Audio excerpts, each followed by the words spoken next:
suite, deuxième partie. Romains, chapitre 3, verset 10.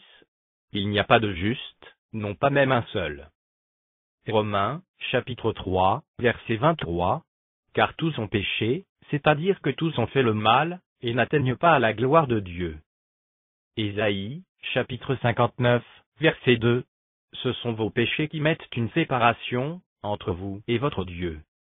Jacques, chapitre 1, verset 15. Et le péché, étant consommé, produit la mort. Romains, chapitre 6, verset 23. Mais le don gratuit de Dieu, c'est la vie éternelle dans le Christ Jésus, notre Seigneur. Jérémie, chapitre 1, verset 5. Dieu dit, « Avant que je t'eusse formé dans le ventre de ta mère, je te connaissais. » Première épître de Jean, chapitre 3, verset 5. Or, vous le savez, Jésus apparut pour ôter les péchés. Première épître de Pierre, chapitre 2, verset 22. Lui, Jésus, qui n'a pas commis de péché. Première épître de Pierre, chapitre 2, verset 24. Jésus-Christ, lui-même a porté nos péchés dans son corps sur le bois. Deuxième épître aux Corinthiens, chapitre 5, verset 21. Dieu l'a fait devenir péché pour nous, afin que nous devinssions justice de Dieu dans lui. Jésus. Ésaïe, chapitre 53, verset 5.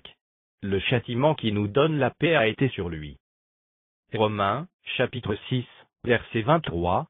Le salaire, c'est-à-dire le châtiment, du péché, c'est la mort. Romains, chapitre 5, verset 8. Christ est mort pour nous. Romains, chapitre 6, verset 7. Celui qui est mort, est justifié du péché. C'est-à-dire que la justice a été faite. Il est quitte. Romains, chapitre 6, verset 11. Considérez-vous vous-même pour mort au péché. Romains, chapitre 7, verset 6. Maintenant, nous avons été dégagés de la loi étant morts, etc., avec Christ. Colossiens chapitre 2 verset 20. Galates, chapitre 3, verset 13. Christ nous a rachetés de la malédiction de la loi, étant devenu malédiction pour nous. Romains, chapitre 8, verset 1. Il n'y a donc, maintenant aucune condamnation pour ceux qui sont dans le Christ Jésus. Deuxième épître aux Corinthiens, chapitre 5, verset 17. En sorte que si quelqu'un est dans Christ, c'est une nouvelle création. Les choses vieilles sont passées. Voici, toutes choses sont faites nouvelles. Et toutes sont du Dieu qui nous a réconciliés avec lui-même par Christ. Colossiens, chapitre 3, verset 3. Car vous êtes morts, et votre vie est cachée avec le Christ en Dieu. Colossiens, chapitre 3, versets 1 et 2. Si donc vous avez été ressuscités avec le Christ, cherchez les choses d'en haut, où le Christ est assis à la droite de Dieu. Pensez aux choses qui sont en haut, non pas à celles qui sont sur la terre. Jean, chapitre 5, verset 24. Jésus dit, « En vérité, je vous dis que celui qui entend ma parole, et qui croit celui, c'est-à-dire Dieu le Père, qui m'a envoyé, a la vie éternelle, et ne vient pas en jugement, mais il est passé de la mort à la vie. » Première épître de Jean, chapitre 5, verset 13.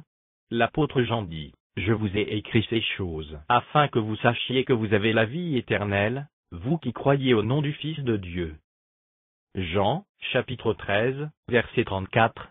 Jésus dit, « Je vous donne un commandement nouveau, que vous vous aimiez l'un l'autre, comme je vous ai aimé, que vous aussi vous vous aimiez l'un l'autre. » Première épître aux Corinthiens, chapitre 13, versets 4 à 7.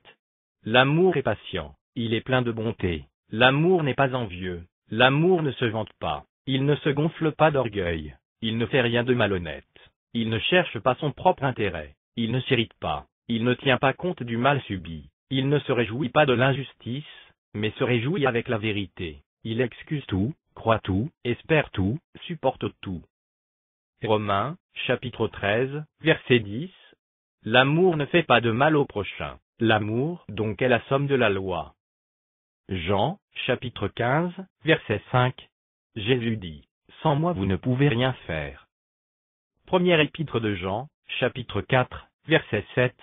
Car l'amour est de Dieu. Galates, chapitre 2, verset 20. L'apôtre Paul dit, ce n'est plus moi qui vis, mais c'est Christ qui vit dans moi.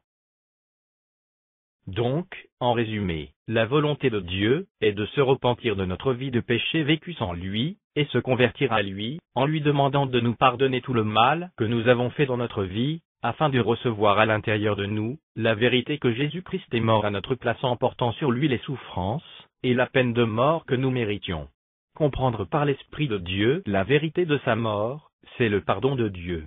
Celui qui croit en lui a la vie éternelle.